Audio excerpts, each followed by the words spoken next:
बिना पैसे के, बिना धन दौलत के, बिना अच्छे बैकग्राउंड के एक व्यक्ति सांसद बनकर नगीना से जाकर संसद भवन में दहाड़ रहा है और पूरे समाज की आवाज उठा रहा है, पूरे समाज की आवाज। कल का वीडियो मैंने देखा, माननीय बड़े भैया चंद्रशेखर आजाद जी ने, उन्होंने बैनर में लिखवाया कि राजस्थान उत्तर प्रदेश में दलितों की, ओबीसी की, माइनॉरिटी की हत्याएं जो लगातार हो रही है वो बंद होनी चाहिए। किस लिए हमारे यहाँ संसद भवन में? इसलिए कि हम अपने समाज को जिंदा मरते देखे, उनकी लाशों को उठाते देखे। हम लोग को भी यही प्रण लेना है कि हम अपने समाज को ऐसे मरने नहीं देंगे, उनकी बलि की आहुति देते हुए नहीं देखेंगे।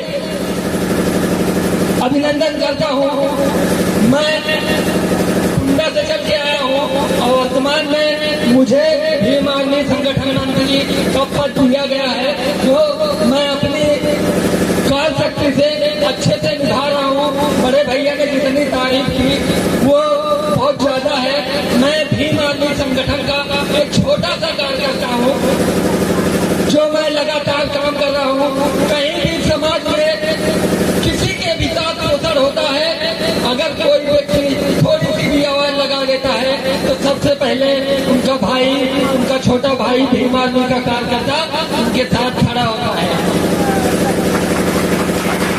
और मैं सभी साथियों से चाहता हूँ कि अगर समाज को आगे बढ़ाना है, समाज को आगे लाना है, तो हमें कंधे से कंधा मिलाकर खड़ा रहना पड़ेगा। हमें बताना पड़ेगा उनको जो हमें आंख दिखाते हैं कि हम तुम्हें आगे नहीं बढ़ने देंगे। उन्हें कंधे से कंधे मिलाकर बताना पड़ेगा कि हम कहाँ तक जा सकेंगे। बिना पैसे के, बिना धन दौलत के आज हमारे बड़े भाई चंद्रशेखर आजाद नगीना से चलकर संसद भवन में जाकर दहाड़ रहे हैं। ये हमारे Bhim army team, Azad Samaj party की बहुत बड़ी एक उन्नति बताए कि एक उन्नति है बहुत बड़ी, कि बिना पैसे के, बिना धन दौलत के, बिना अच्छे बैकग्राउंड के एक व्यक्ति सांसद बनकर नगीना से जाकर संसद भवन में दहाड़ रहा है और पूरे समाज की आवाज उठा रहा है, पूरे समाज की आवाज।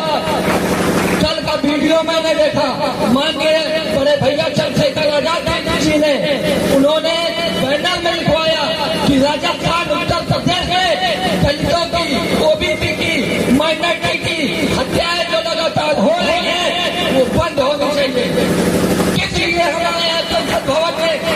इसलिए कि हम अपने समाज को जिंदा मरते देखे, उनकी लाशों को उठाते देखे। हम लोग को भी यही प्रण लेना है कि हम अपने समाज को ऐसे मरने नहीं देंगे, उनकी बलि की आहुति देते हुए नहीं देखेंगे। हमें संगठित होकर, अभी फूलपुर में उपचुनाव का माहौल है, हमारे सभी साथी, कोई प्रतापगढ़ से, कोई कौशाम्बी से, कोई यही निवासी हैं, कोई प्रयागराज से, बहुत दूर दूर से चल के आए हुए हैं। मैं उन सभी साथियों का स्वागत है और अभिनंदन करता हूँ कि आप इतनी दूर से चल के आए। हमारे कुछ भाई बाइक से आए, मैं अभी आ रहा था तो मैंने देखा हमारे एक साथी साइकिल पर नीला झंडा, आजाद समाज पार्टी का झंडा बांधे हुए और पूरे जोश के साथ चले आ रहे थे। मैं उनका भी स्वागत करता हूँ। और मैं जिस धरती से हूँ, मैं कुंडा से हूँ, वहाँ भी चौराहा से खड़े होकर ललकारता हूँ कि मैं भीम आर्मी आजाद समाज पार्टी का कार्यकर्ता हूँ और मैं वो कार्य दिखाता हूँ कुंडा की धरती से। आज भी कुंडा में किसी से नहीं डरता, अपने समाज को, अपनी पार्टी को, अपने संगठन को बढ़ाने के लिए भूम का एक एक कतरा निछावर कर रहा हूँ। मैं अपनी पढ़ाई के साथ साथ लगातार मैं पढ़ाई कर रहा हूँ, मैं SI की तैयारी कर रहा हूँ। जो लोग कहते हैं कि मैं पढ़ाई कर रहा हूँ, मैं पढ़ाई के साथ राजनीति नहीं कर सकता। हाल फिलहाल में मैंने CRPF का फॉर्म क्लियर किया, पेपर एग्जाम क्लियर किया, मैंने दिल्ली पुलिस का एग्जाम क्लियर किया। बस कुछ सेकंड से मैं दौड़ नहीं पाया, मेरा स्वास्थ्य सही नहीं था, इस वजह से नहीं आपके बीच अभी मैं दिल्ली पुलिस में सिलेक्टेड हूँ। मैं पढ़ने के साथ साथ अपने समाज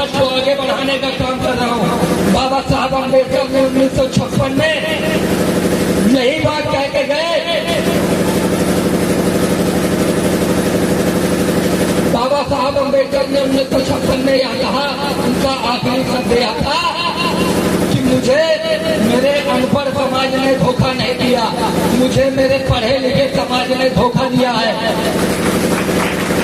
उनका वाक्य क्यों था कि मुझे मेरे पढ़े लिखे समाज ने धोखा दिया है? साहब, मैं आपको बता देना चाहता हूँ, इस देश में केवल दो लोग लड़ाई लड़ रहे हैं। एक वो जो परिवार से एकदम गरीब है, और एक वो जिन्होंने जाना है कि भीम आर्मी क्या है, बाबा साहब का मिशन क्या है, बौद्ध धर्म क्या है। नहीं तो और कोई इस देश में लड़ाई नहीं लड़ रहा है। यहाँ नौकरी पाने के बाद लोग बाबा साहब अम्बेडकर को भूल जाते हैं, उनके दिए हुए आरक्षण को भूल जाते हैं। तो साथ ही में और एक खबरें भी मैं आपको देना चाहता हूँ कि साथ ही मैंने और मेरी बहन ने भी दिल्ली पुलिस का एग्जाम क्लियर किया था। आज मेरी बहन दिल्ली पुलिस में नौकरी कर रही है, ट्रेनिंग कर रही है, और वो भी बाबा साहब अम्बेडकर के विचारों को आगे बढ़ाने के लिए लगातार काम कर रही है। हम जिस समाज से आते हैं उस समाज को बढ़ने में अभी और मौका और टाइम लगेगा। हमको आजाद हुए लगभग 72 साल हो गए। क्या हुआ? बाबा साहब अम्बेडकर ने संविधान में लिखा, हमें मूल अधिकार दिया, अनुच्छेद 15 दिया कि जाति धर्म नस्ल आदि के आधार पर हमारे साथ भेदभाव नहीं किया जाएगा। भेदभाव हो रहा है ना, आप लोग देख रहे हैं, लगातार भेदभाव हो रहा है। जाति सूचक गालियां कोई नहीं देगा। अस्पृश्यता का अंत लिखा गया है अनुच्छेद 17 में कि छुआछूत किसी के साथ नहीं किया जाएगा। लगातार छुआछूत हो रही है, इसे निभाएगा कौन? इसे समाप्त कौन करेगा? इसकी जिम्मेदारी किसकी है? इसकी जिम्मेदारी हमारी है।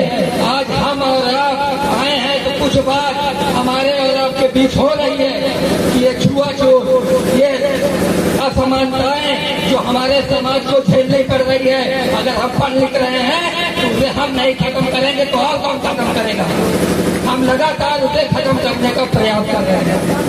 और आज माननीय बड़े भैया चंद्रशेखर जी का आगमन हो रहा है फूलपुर में, तो जितने साथ के हैं आप बैठने के साथ साथ हमारा ये भी कर्तव्य है कि व्यवस्थाएं भी हम देखें। मैं लगातार घूम रहा हूँ, टहल रहा हूँ, आपका भी ये कर्तव्य है कि कोई अव्यवस्था न होने पाए। जितना हो सके उतना मेहनत कीजिए आप लोग, क्योंकि संचालक बहुत से कामों में बिजी रहता है। आप लोग भी इसमें सहयोग करेंगे तो ज्यादा अच्छी बात होगी। इसी के साथ मैं अपनी वाणी को विराम देता हूँ। जय भीम, जय भीमराव, नमो बुद्धाय। बहुत बहुत धन्यवाद साथियों। अभी भाई साहब ने थोड़ा समय जरूर लिया उन्होंने।